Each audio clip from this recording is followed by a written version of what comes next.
तो दोस्तों आप सभी को एक काम दे रहा हूं, क्योंकि ये जो भर्ती है आपके ये 12th बायोलॉजी स्टैंडर्ड लेवल की है। तो आप सभी के छोटे भाई बहनों के साथ इस वीडियो को जरूर शेयर करें और उनको ये जरूर बताएं कि आरआरबी के अंदर या फिर सेंट्रल गवर्नमेंट के अंदर आप एग्जाम किस प्रकार से आपको देना होता है। साथ ही उनको योग्यता के बारे में बताइए, वेतन के बारे में बताइए और रियल कंपटीशन क्या रहता है एग्जाम देने का, ताकि उनको एक अच्छा मोटिवेशन मिले और उनको एक एक्सपीरियंस हो जाए एग्जाम फाइट करने का। तो इसे आप उन सब दोस्तों के साथ जरूर शेयर करें। तो हाय एवरीवन, मैं राम सैनी और आप सभी का एक बार फिर से सुदर्शन पैरामेडिकल के इस ऑनलाइन प्लेटफॉर्म पर हार्दिक स्वागत। दोस्तों आज के इस विशेष वीडियो में हम बात करने वाले हैं आरआरबी पैरामेडिकल की जो वैकेंसी आई है उसके अंदर एक शानदार पोस्ट निकली है जिसकी हम बात करेंगे आज फील्ड वर्कर के बारे में। इस वीडियो में हम बात करेंगे फील्ड वर्कर के सिलेबस के बारे में, उनकी योग्यता के बारे में और वेतन और कुल पद की बात करेंगे। तो इस वीडियो को एक बार आप जरूर देखिएगा। तो फर्स्ट ऑफ ऑल पैरामेडिकल से संबंधित सारी इंफॉर्मेशन के लिए आप मेरा टेलीग्राम चैनल जरूर ज्वाइन करें। यहां पे आपको छोटी बड़ी सारी इंफॉर्मेशन सबसे पहले मिलेगी और अगर आपका कोई भी डाउट हो दोस्तों तो इस नंबर पर आप कॉल या मैसेज करके आप मेरे से बात कर सकते हैं। तो दोस्तों मैं बात कर रहा हूं आरआरबी पैरामेडिकल के अंदर एक जो पोस्ट है जिसकी हम बात करें जो 12th स्टैंडर्ड लेवल की है, यानी कि जो साइंस से पास आउट है दोस्तों, साइंस बायोलॉजी से पास आउट है दोस्तों, वो फॉर्म अप्लाई कर सकता है। और यहां पे मैं बात करूं कि जिन्होंने अब तक एग्जाम नहीं दिया है कोई भी कंपटीशन लेवल का, तो उनके लिए एक तरह का ये मोटिवेशन भी रहेगा और आपको पता चलेगा कि एग्जाम किस प्रकार का होता है, एग्जाम का पैटर्न क्या होता है। क्योंकि दोस्तों काफी बार हमें क्या करना होता है कि कुछ चीज हासिल करने के लिए उसका प्रयास करना चाहिए। तो इस प्रयास के माध्यम से मैं आपको बता रहा हूं कि इस फील्ड के बारे में आपको दोस्तों कि आपके छोटे बड़े सभी भाई बहनों को इस फील्ड के बारे में बताया कि फील्ड वर्कर की जो पोस्ट है आरआरबी के अंदर उसका इनिशियल पे जो है दोस्तों 19,900 और यहां पे अपन बात करेंगे मेडिकल स्टैंडर्ड इसका C2 के अंदर दे रखा है। और एज की हम बात करें दोस्तों 18 से 33 यानी 18 से 33 जो रहने वाली है। और यहां पे हम बात करेंगे टोटल वैकेंसी इसकी 19। तो दोस्तों पोस्ट भले ही कम हो लेकिन ये एग्जाम आपको देना चाहिए ताकि आपको एक एक्सपीरियंस हो जाएगा, समझ गए। चलो देन हम बात करें यहां पे कि इस फील्ड वर्कर के पोस्ट के लिए दोस्तों योग्यता क्या रहती है। इसके अंदर हम अगर योग्यता की बात करें दोस्तों तो इस फील्ड के अंदर आपके सिर्फ और सिर्फ 12th in science with biology और केमिस्ट्री। तो जिस भी साथी ने इस बार 12th पास आउट की है और वो साइंस बायोलॉजी का स्टूडेंट है तो वो फील्ड वर्कर का फॉर्म अप्लाई कर सकता है। अब आता है हमारे दिमाग में कि सर इसका सिलेबस क्या रहेगा दोस्तों। तो इसका सिलेबस आपके कहीं ना कहीं यहां से कोरिलेट करता है। अगर आप बायोलॉजी के स्टूडेंट हो तो देखो यहां पे हम बात करते हैं दोस्तों सिलेबस के बारे में।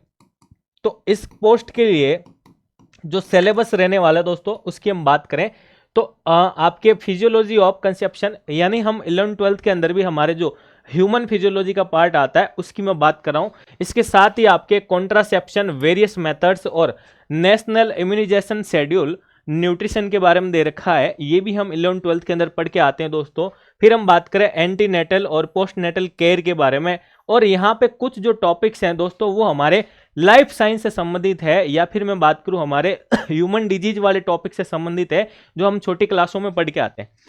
जैसे हम बात करें यहाँ पे फैमिली प्लानिंग का दे रखा है, incentives for accepting small family, या फिर हम बात करें आपके हाइजीन के बारे में, ठीक है। जैसे हमारे केमिस्ट्री के अंदर जो टॉपिक दिया हुआ रहता है आपको पता होगा हाइजीन के बारे में और हाइजीन के टाइप के बारे में। देन हम बात करें कुछ जो डिजीज होते हैं जिसको हम कहते हैं communicable and non communicable disease, ठीक है। ये भी हम छोटी क्लास में पढ़ के आते हैं और यहाँ से भी बिल्कुल सिंपल से क्वेश्चन पूछे जाते हैं फील्ड वर्कर की पोस्ट के लिए।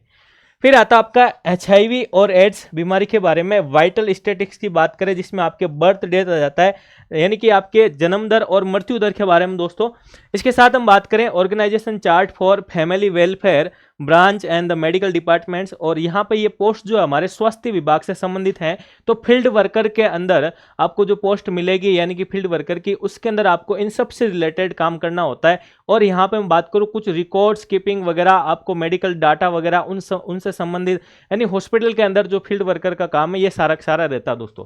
तो इन सबसे रिलेटेड ही हमारा सिलेबस रहता है। जैसे हम बात करें मेडिकल और डिपार्टमेंट रिकॉर्ड कीपिंग की बात करें यहाँ पे, या फिर हम बात करें maintenance of various record wise registers हो गए, हेल्थ कार्ड हो गए, रिपोर्ट्स, तो ये सारी चीजें जो है अपने फील्ड वर्कर के सिलेबस में इंक्लूड है। और यहाँ पे कोई ज्यादा बड़ा सिलेबस भी नहीं है दोस्तों। अगर अपन बात करें कि क्या सर इतना सा सिलेबस ही है क्या 70 मार्क्स का? बिल्कुल, ये छोटा सा सिलेबस है और यहाँ पे इसको आप 3 महीने के अंदर भी आप इस सिलेबस को दोस्तों 3 से 4 बार रिवाइज कर सकते हैं और यहाँ पे हर एक चीज को आप डीपली भी पढ़ सकते हैं और सुपरफिशियली भी पढ़ के एग्जाम फाइट कर सकते हैं दोस्तों। देन हम बात करें कि इस पार्ट ए के अलावा दोस्तों आपके पार्ट बी में सेम एज वही दे रखा है जो आरआरबी की ऑल पोस्ट के लिए दे रखा है, जिसमें हम बात करेंगे सबसे पहले आपके जनरल मैथमेटिक्स जो हम पढ़ते हैं 10th स्टैंडर्ड की। यहाँ पे आपके कुछ पार्ट जो है रीजनिंग का दे रखा दोस्तों। या हम बात करेंगे कि analogy, alphabetical, number series, coding decoding संबंधित, या फिर हम बात करें रिलेशनशिप वाले क्वेश्चन जो आते हैं, और सिलोजिज्म का है, जबलिंग का है, वेन डायग्राम से रिलेटेड क्वेश्चन है। तो ये सारी चीजें हम रीजनिंग के अंदर बात करें। फिर आता आपका जीके का पोर्शन जो आपके 10 मार्क्स का दिया हुआ रहता है, जिसमें आपके करंट अफेयर्स इंक्लूड है, इंडियन ज्योग्राफी है, कल्चर है, इंडियन पॉलिटी है। तो ये सारी चीजें आप करंट के साथ साथ पढ़ के भी कोरिलेट कर सकते हैं दोस्तों। फिर हम बात करें यहाँ पे आपके 10th लेवल की दोस्तों जनरल साइंस का पार्ट भी दे रखा है, जो आपका आप 12 तक पूरा पूरा जनरल साइंस वैसे ही आप पढ़ के आते हैं, तो आराम से आप इस पोस्ट के लिए एग्जाम दे सकते हैं दोस्तों। देन हम बात करें, फिर भी अगर आपके कोई भी डाउट हो दोस्तों तो देखो मैं आपको छोटा सा एक बेसिक मीडियम से बता सकता हूं कि किस प्रकार से फील्ड वर्कर की भी आपको तैयारी करनी होती है। तो इसका सिलेबस लेना आपको, इसके सिलेबस को फिर आपको डिवाइड करना दोस्तों पार्ट ए और पार्ट बी में। पार्ट ए दोस्तों आपका बिल्कुल छोटा सिलेबस है, ठीक है ना। तो आप सिस्टमेटिक वे में ये करके फिर आप इसके पीवाईक्यू को देखना आपको, ठीक है ना, कि किस प्रकार के क्वेश्चन बने थे, और वहां पे आप फिर कुछ एमसीक्यूज ऐड कर लीजिए। यानी कि अगर आप 10 से 12 मॉडल पेपर भी सोल्व कर लें तो आपका काम हो जाएगा। फिर हम बात करें कि पीवाईक्यू और एमसीक्यूज होने के बाद अगर आपके फिर भी थोड़ा सा डाउट लग रहा है कि सर मार्क्स कम आ रहे हैं, तो आप रिवीजन कीजिए दोस्तों, क्योंकि पार्ट ए का सिलेबस छोटा है, आप उसको बार बार रिवाइज कर सकते हैं यहाँ पे। फिर आपको ये भी देखना पड़ेगा दोस्तों, जैसे अदर स्टेट के अंदर हम बात करें फील्ड वर्कर की, जैसे झारखंड है, वहां पे भी फील्ड वर्कर की पोस्ट आ रखी है, तो वहां से आप कुछ पेपर का स्टैंडर्ड लेवल देख सकते हैं, ठीक है। अगर आपके पास पीवाईक्यू नहीं है दोस्तों, तो आप क्या कर सकते हैं यहाँ पे कि मेरा ऐप डाउनलोड करके उसमें आपको फील्ड वर्कर का जो है एमसीक्यूज वगैरह पिछले सालों के वो आपको अवेलेबल हो जाएंगे दोस्तों। तो एक बार सुदर्शन पैरामेडिकल के नाम से जो ऐप दे रखा है उसको भी आप डाउनलोड करें और विजिट करें। यहाँ पे आपको फील्ड वर्कर के साथ साथ आरआरबी की ऑल वैकेंसीज यानी सारे बैचेज आपको अवेलेबल हो जाएंगे जो पैरामेडिकल से रिलेटेड है, और साथ में आपको उनके साथ पार्ट ए और पार्ट बी भी आपको कंप्लीटली मिलेगा, और उनके साथ आपको बैच ज्वाइन करने पर 10 मॉड्यूल पेपर आपको फ्री में प्रोवाइड हो जाएंगे। तो पैरामेडिकल की जानकारी के लिए या फिर इससे संबंधित वैकेंसी की सारी इंफॉर्मेशन के लिए अगर आपको पता लगाना है तो आप टेलीग्राम चैनल भी ज्वाइन करें बिल्कुल, और अगर आप चैनल पर नए हैं तो इसको जरूर सब्सक्राइब करें। धन्यवाद।